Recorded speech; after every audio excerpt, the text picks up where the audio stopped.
इकदाम है। यहाँ पर ख़वातीन की जगह मैक्सिमम उनके घर वाले या कोई और रिश्तेदार जो आके सरपंच भी बनता है, पंच भी बनता है और दाड़े भी मारता है वीडियोस को कि हम सरपंच हैं। लोगों की शिकायत यह है कि ये आम लोगों का काम नहीं करने देते, इसके लिए आप क्या कहें? बिल्कुल, ऐसी कंप्लेंट्स जो हैं मेरे पास काफ़ी अर्सा से आ रही हैं कि जहाँ पे भी हमारे फीमेल इलेक्टेड रिप्रेजेंटेटिव्स हैं, ख़ासकर सरपंचेस, पंचेस या बीडीसीज़ हैं, उनकी जगह उनके जो रिश्तेदार हैं, चाहे उसका फ़ादर है, भाई है, घरवाला है, फादर इन लॉ है, तो वो रिप्रेजेंट करते हैं ऑफिस में आके अपने आप को सरपंच, और उस औरत को जो बेचारी इलेक्टेड रिप्रेजेंटेटिव है उसको कभी ऑफिस या ऑफिशियल वर्क्स में जो है इन्वॉल्व करते नहीं हैं। इस सिलसिले में मैंने बड़े गंभीरता से इस चीज़ को लिया और एक ऑर्डर जो है आज मैंने अपने ऑफिस से जारी किया कि कोई भी ऐसा बंदा जिसके घर की औरत सरपंच है या पंच है, जो भी इलेक्टेड रिप्रेजेंटेटिव है, अगर उसके बिहाव में किसी ऑफिस में आके वो कोई काम करता है, ऑफिशियल वर्क में इन्वॉल्व होता है, इलीगली इंटरफेयर करता है, तो उस केस में उस बंदे के ख़िलाफ़ जो है इमीडिएटली मैंने अपने ऑफिशियल जितने भी सब डिवीज़न लेवल पे हैं तो उनको ये हदायत दी है कि उनको इमीडिएटली जो एफआईआर उसके खिलाफ लगा दी जाए और उसकी एक कॉपी हमें भी भेजी जाए ताकि हम भी उसके केस का जो फॉलो अप करें। इस तरह किसी भी बंदे को हम अलो नहीं करेंगे जो किसी की प्रॉक्सी करके आएगा ऑफिस में, अपने आप को जो है वो एक सरपंच या कोई भी पंच या कोई भी इलेक्टेड रिप्रेजेंटेटिव जो है वो अपने आप को घोषित करेगा। इसके लिए मैं अपने तमाम सब डिवीज़न ऑफिसर्स को और पब्लिक को मैं ये रिक्वेस्ट करता हूँ कि ऐसे बंदे को जो है आप बिल्कुल ओपनली नॉमिनेट कीजिएगा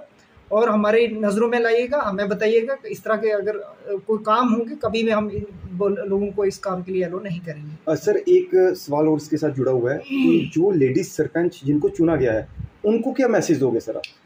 उनसे मेरी यही गुजारिश रहेगी, देखो गवर्नमेंट ने फीमेल एम्पावरमेंट के लिए काम किया है, तो ये पंचायती राज एक्ट में रिजर्वेशन दी गई है 33% फीमेल्स को। किस लिए दी गई है? इसलिए दी गई है कि उनकी जो एम्पावरमेंट हो सके, वो भी फील्ड में बराबर के हक रखती हैं, वो भी हर शोबे में, जिस तरह बाकी डिपार्टमेंट्स में या दूसरी जगहों पे उनका रिजर्वेशन है, इस तरह पॉलिटिकल रिजर्वेशन भी है उनका। तो वो अपने हकूक़ का खुद इस्तेमाल करें, ना कि अपना हक जो है किसी दूसरे को दे दें इस्तेमाल करने के लिए। तो उनके लिए मेरी गुजारिश रहेगी वो भी अपने आप को सामने लाएँ, अपना काम खुद करें, किसी पे डिपेंडेंट ना रहे। अगर ऐसा कोई सिलसिला है तो जब इलेक्शन होते हैं तो वैसे ही काबिल ही कैंडिडेट कोई खड़ा कर दिया जाए फीमेल जो ये काम कर सके। यहाँ पे सिर्फ वो खाना पूरी नहीं करनी होती है कि एक वो कोई बंदा खड़ा कर दिया, कोई फीमेल शॉर्ट निकाला है कि जिसमें जो खातून थी यानी जो लेडीज सरपंच थी, उनके आगे कोई और यानी उनके घर वाले या कोई और लोग आके अपने आप को सरपंच बताते थे। इस ऑर्डर से आप कितना खुश हैं? सबसे पहले तो राही जी, मैं एसडीएम साहब को इस बात की बहुत बड़ी मुबारक देना चाहता हूं अपने सनातन की ओर से कि ये जो ऑर्डर निकाला एसडीएम साहब ने। हम भी सुनते थे कि जो लेडीज़ हमारी बहनें हैं, हमारी माताएं हैं, जो सरपंच का इलेक्शन कंटेस्ट करके जीती हैं, तो उनको कोई आगे